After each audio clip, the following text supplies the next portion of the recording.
meters into the roundabout and take the first exit onto Roxburgh Park Drive.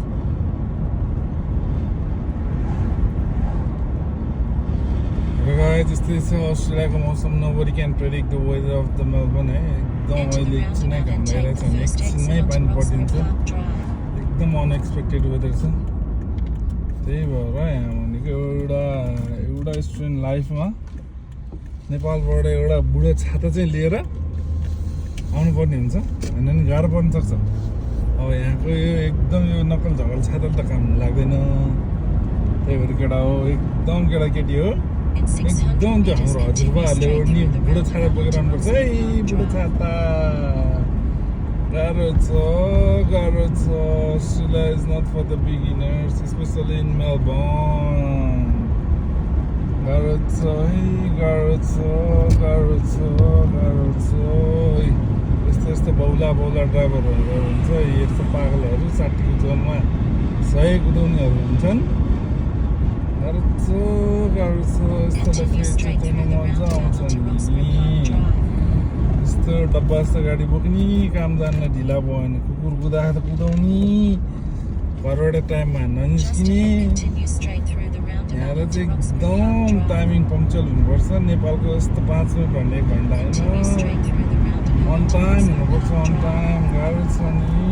गाह्रो. Round about भनेर त हाम्रो नेपालमा त हुँदैन.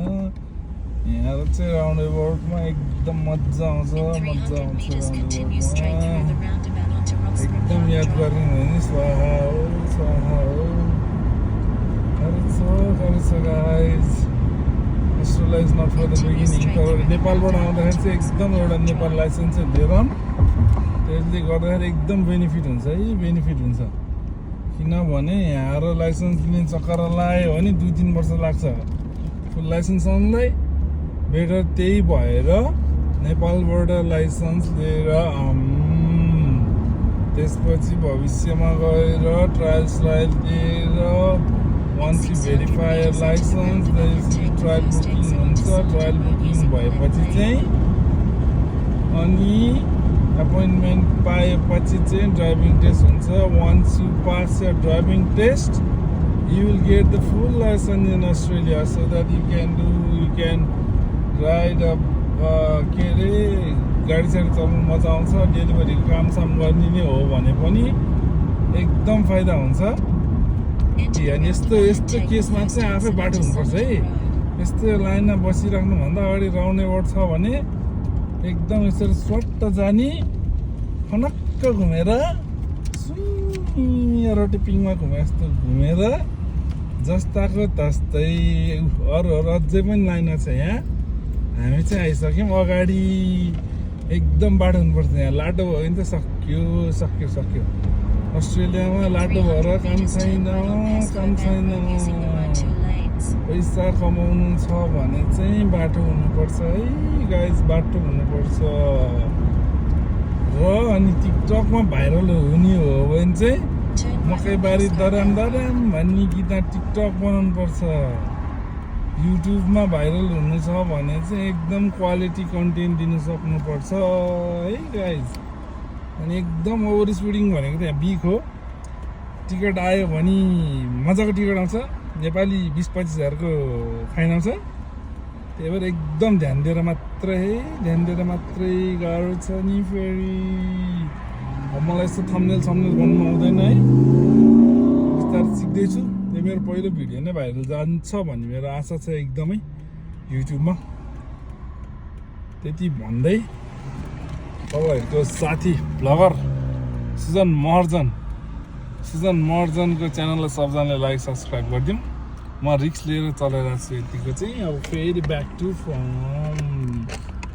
एकदम भिडियो इन्जोय गरौँ है त. ल अलिकति स्टेबल त नहोला, ठिकै छ. बिस्तारै अब गिम्बल सिम्बल नि लिउँला. यस्तरी नै उन्नति प्रगति भइरह्यो भने चाहिँ शर्मिला चाहिँ अलरेडी मौसम भइसक्यो.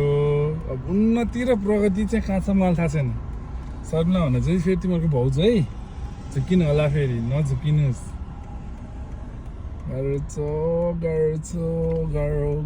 गाह्रो.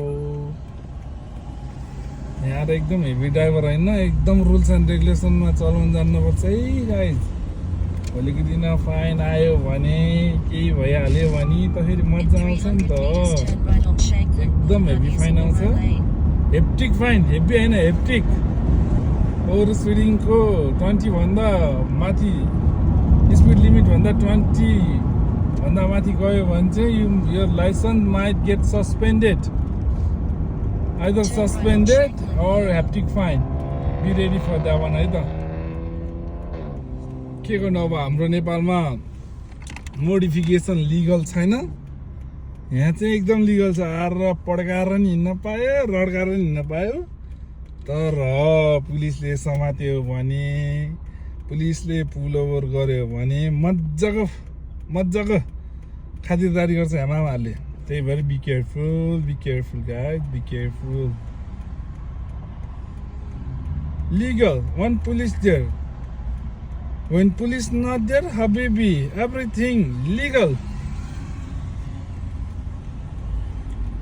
रट गर्ने कि ढ गर्ने तपाईँहरूको विचार है त ल म एकदम हाम्रो गोर्खाली दाइबाट इन्सपायर भएर भ्लगिङ सुरु गरेको छु हाम्रो गोर्खाली दाइ चाहिँ हिजो आज अलि सेलाउनु भएको छ दाइलाई अलिकति हेल्थको इस्यु भएको कारणले गर्दाखेरि हाम्रो गोर्खाली दाइ गेट वेल सुन हिगन कम ब्याक सुन है त कम ब्याक भएन भने सबैको कम ब्याक हुन्छ यहाँ अस्ट्रेलियामा आएर अब सबैजना बिजी हेर नेपालमा जस्तो फ्री टाइम हुँदैन यता जाऊ उता जाऊ घुम साथीभाइ भन लौ न त लौ चिया खानु भेटिदिउँ भन्ने हुँदैन अब मेरो फ्री टाइम हुँदा साथीको हुँदैन साथीको फ्री टाइम हुँदाखेरि मेरो हुँदैन गाह्रो छ टाइम म्यानेज गर्ने एकदम गाह्रो छ त्यही भएर जे जति गर्नु छ रमाइलो गर्ने जे छ पार्टी सार्टी गर्ने साथीभाइसँग जति म जान्नु छ हामी नेपालमा हानेर यहाँ आएपछि त एकदम जीवन गधाको हो एकदम गधाको जीवन घर काम घर त्योभन्दा एक्स्ट्रा एक्टिभिटिज अब दुई दिन बिदा हुन्छ दुई दिन बिदामा एक दिन त काम गर्न परिहाल्यो नगरेको गर्न गाह्रो पर्न सक्छ अनि एक दिन बिदामा घर सफा भन्न यो भन ऊ भन गर्दै दिन बितेको पत्तो पाउँदैन है त अनि त्यही भएर समयको सदुपयोग एकदम समयको सदुपयोग भनेको चाहिँ गर्न पर्छ है त ल यति भन्दै आज तपाईको प्यारो साथी नयाँ ब्लगर इन टाउन एकदम यस्तो साइडहरू दिँदाखेरि एकदम हेर्नुपर्छ